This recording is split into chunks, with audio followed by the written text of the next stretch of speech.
میں اس کانفرنس کے آرگنائزر کا بہت ممنون ہوں کہ انہوں نے یہاں اس ملک کے ایک سال کے بعد ملک کے مسائل کے حوالے سے جو اس ملک کی بقا اور اس کے عوام کی ترقی کے حوالے سے ہیں اور ان کے بنیادی حقوق کے حوالے سے ہیں یہ کانفرنس منعقد کی۔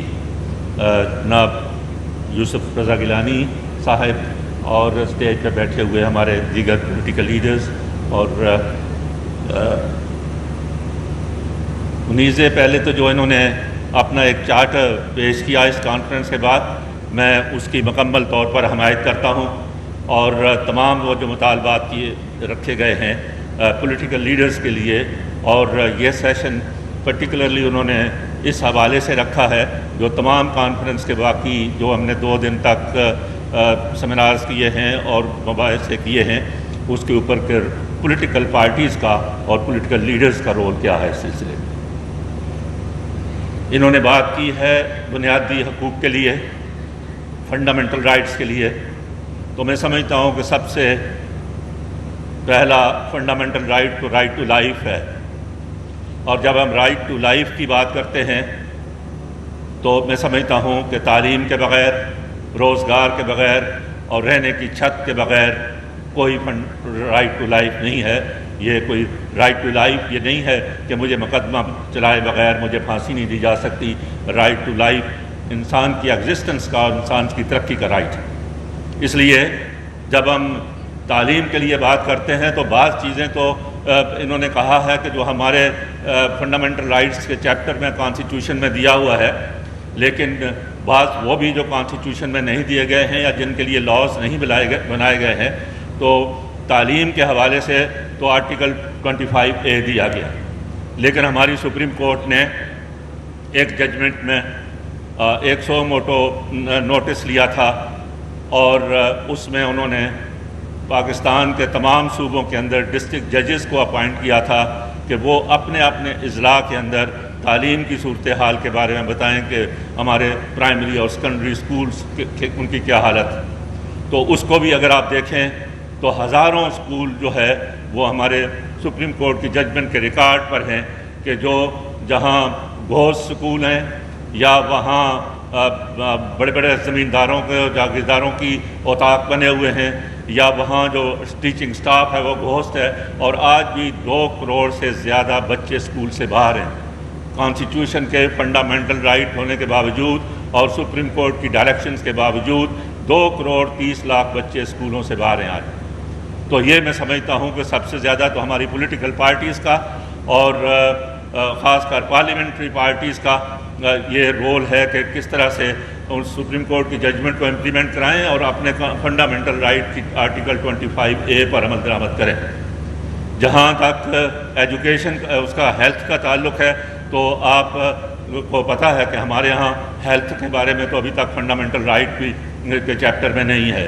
اور ہمارا بجٹ جو ہیلتھ کے بارے میں ہے وہ دیکھیں تو 1% بھی 0.97% ہیلتھ کا بجٹ ہے۔ کس طرح سے اس ملک کے لوگوں کو زندگی کا حق اور صحت کا حق جو ہے وہ دیا جا سکتا ہے؟ شیلٹر کا تو نام ہی نہ لیں کہ شیلٹر کی کیا جو ہے وہ یہاں صورتحال ہے۔ تو میں سمجھتا ہوں کہ اس ملک کے اندر جو ہے جہاں آپ یہ صورتحال ہو زندگی کے حق کی، تو وہاں دوسرے اور حقوق جو ہے کیا دیے جا سکتے ہیں، اور انسان کی اس کی وہاں دیکھیں کہ پاورٹی کا جو ہمارے پاس ریشو ہے وہ 39-40% بلو پاورٹی لوگ رہتے ہیں۔ تو لوگوں کے روزگار کا حق جو ہے اس کے حوالے سے کوئی بات نہیں کرتا، اور ابھی 2 دن کے بعد ہم مے ڈے منا رہے ہیں، جس مے ڈے کی ایک قومی تعطیل بھی دی جاتی ہے، لیکن اگر آپ یہ دیکھیں کہ مے ڈے والوں نے جو 1886 میں 8 گھنٹے کی محنت کے لیے جو ہے وہ اسٹرائک کی تھی اور ایجیٹیٹ کیا تھا، اور اس جدوجہد کے نتیجے میں 8 گھنٹے کام کرنے کا جو ہے وہ منوایا تھا، آج ہمارے ملک میں 12 گھنٹے 16 گھنٹے لوگ مزدوری کر رہے ہیں۔ تو کہاں گیا وہ ہمارا یہ حق جو ایک صدیوں کی جدوجہد کے بعد بھی جس کا ہم تعطیل مناتے ہیں، لیکن آج بھی ہمارے حکمران اور ہماری پولیٹیکل پارٹیز اور جو بھی برسر اقتدار لوگ ہیں وہ اس رائٹ کو بھی آج تک منوانے کے لیے جو ہے وہ تیار نہیں ہے۔ معاشی نظام کو دیکھیں تو معاشی نظام کس قسم کا ہے؟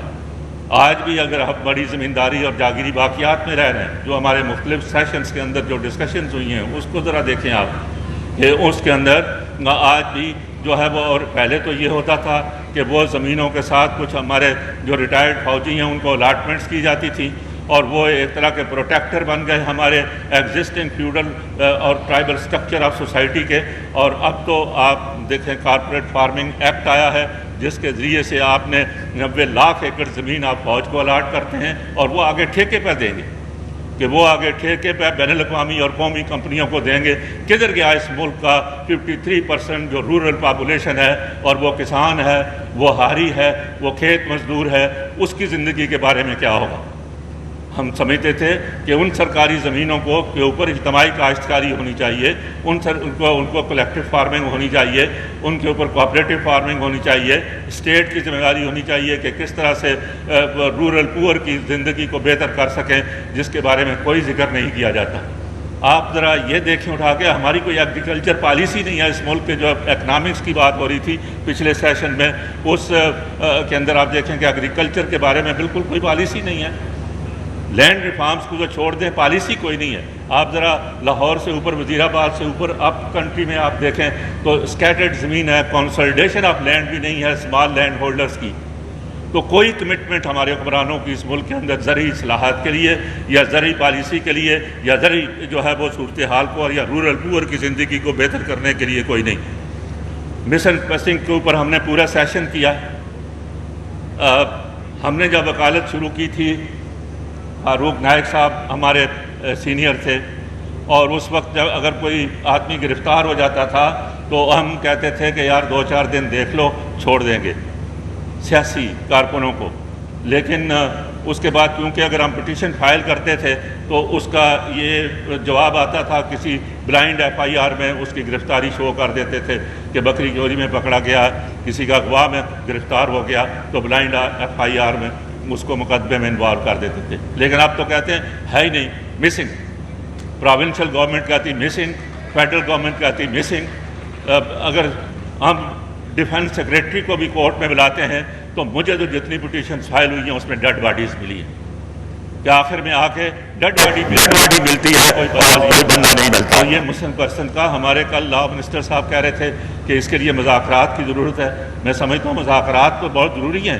کہ پولیٹیکل پارٹیز کے ساتھ، ان لوگوں کے ساتھ بھی جو شاید عام اسٹرگل کر رہے ہیں، ان کے ساتھ بھی مذاکرات کرنے والوں کو کرنا چاہیے۔ لیکن یہ مذاکرات پولیٹیکل پارٹیز کو ان اتھارٹیز کے ساتھ کرنا چاہیے، اس اسٹیبلشمنٹ کے ساتھ کرنا چاہیے جو اس کی ذمہ دار ہے مسنگ پرسنس کی، اور الٹیمیٹلی لوگوں کے ساتھ یہ ہو۔ تو میں سمجھتا ہوں کہ یہ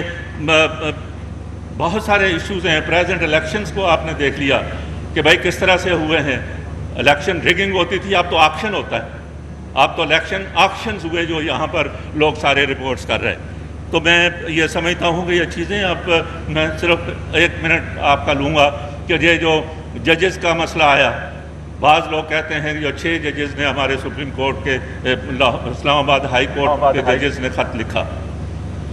اب بعض لوگ یہ کہتے ہیں تنقید کرتے ہوئے کہ انہوں نے کنٹمپٹ کا نوٹس نہیں لیا۔ بھائی کوئی انڈیویجول انٹرونشن ان جوڈیشل پروسیس نہیں ہے، یہ کلیکٹیو ہے، یہ جو ہے انسٹیٹیوشنل انٹرونشن ہے۔ اس لیے اس انسٹیٹیوشنل انٹرونشن کے لیے انہوں نے خط لکھا۔ ہماری سپریم کورٹ نے ایک فل کورٹ میٹنگ بلا لی، اور اس کے علاوہ اس سے بہتر نہیں کام ہو سکتا تھا۔ انہوں نے پرائم منسٹر کو بلا لیا، فیصلہ کیا پرائم منسٹر صاحب سے کہیں کہ پرائم منسٹر صاحب ان سے جو ذمہ دار ہیں ان سے بات کریں۔ پرائم منسٹر صاحب نے کہا اچھا ایک کمیشن بنا دیں۔ انہوں نے ایک کمیشن بنا دیا۔ جو کمیشن جن جج صاحب کا بنایا گیا انہوں نے پہلے ایگری کیا، اور اس کے بعد تنقید ہوئی جب تو انہوں نے وڈرا کر لیا۔ سپریم کورٹ نے پھر سو موٹو لے لیا۔ لیکن میں یہ کہنا چاہتا ہوں کہ آپ سپریم کورٹ سے کیا حاصل کرنا چاہتے ہیں؟ میکسیمم سپریم کورٹ یہ لیٹ ڈاؤن کرے گی کہ یہ انکانسٹیٹیوشنل ہے۔ تمام اداروں کو اپنے پیرامیٹرز میں، کانسٹیٹیوشنل پیرامیٹرز میں رہنا چاہیے، اور اگر پھر لائبلٹی، کرمنل لائبلٹی آتی ہے تو پھر اس میں پھر ایک انویسٹیگیشن ہوگی۔ اصل مسئلہ تو جو ہے وہ پولیٹیکل پارٹیز کا ہے کہ سیاسی پارٹیاں ان کے ساتھ جو ہے وہ پارلیمنٹ کے اندر اور پارلیمنٹ کے باہر پالیٹکس کے اندر، پارلیمنٹ کے اندر، جوڈیشری کے اندر، اکنامکس کے اندر انٹرونشن جو ہے وہ ان کی ملٹری اسٹیبلشمنٹ کی روکیں. جب تک اس کو نہیں روکا جاتا اس وقت تک نہ لوگوں کے فنڈامنٹل رائٹس حاصل ہوتے ہیں، نہ اکنامک رائٹس حاصل ہوتے ہیں، نہ پولیٹیکل رائٹس حاصل ہوتے ہیں. میں سمجھتا ہوں کہ سب سے بڑی ذمہ داری ہماری پولیٹیکل پارٹیز کی ہے اور ان کی پولیٹیکل لیڈرشپ کی ہے کہ وہ اس ملک کے اندر کانسٹیٹیوشنل رول کو قائم کریں. Thank you.